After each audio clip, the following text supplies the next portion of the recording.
Andre, hi. Nice to see you again. Great to see you as well.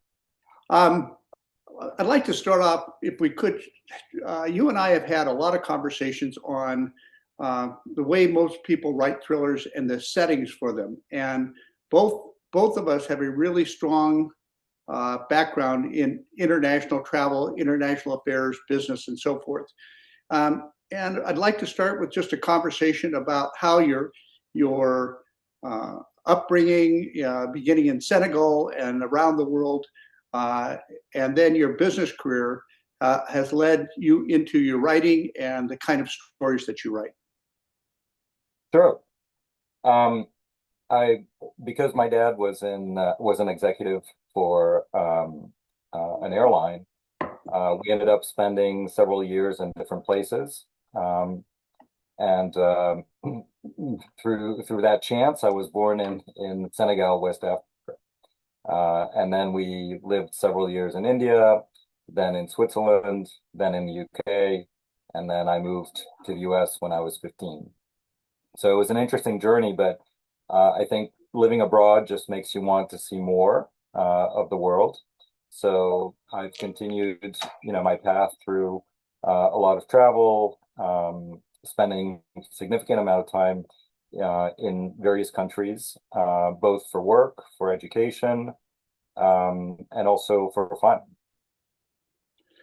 And some of the countries you've been to would fascinate the people that are going to listen to this podcast. And I'm specifically speaking more than any of the others of your time in North Korea. Can you chat a little bit about that? Yes.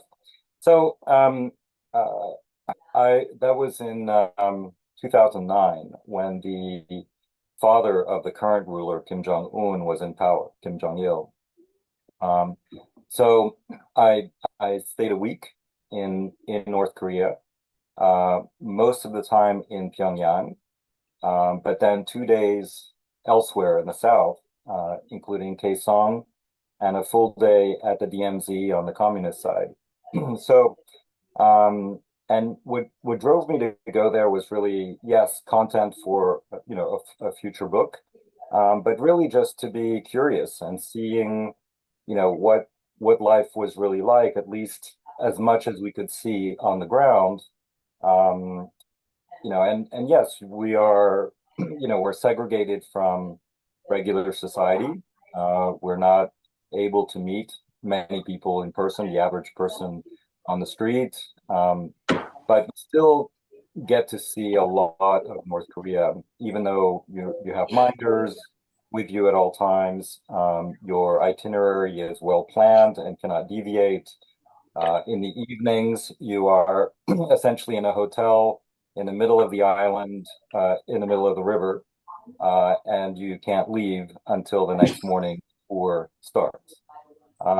But it is still very revealing, beyond the, the way media portrays North Korea. I did get, a much more insight. It was very interesting.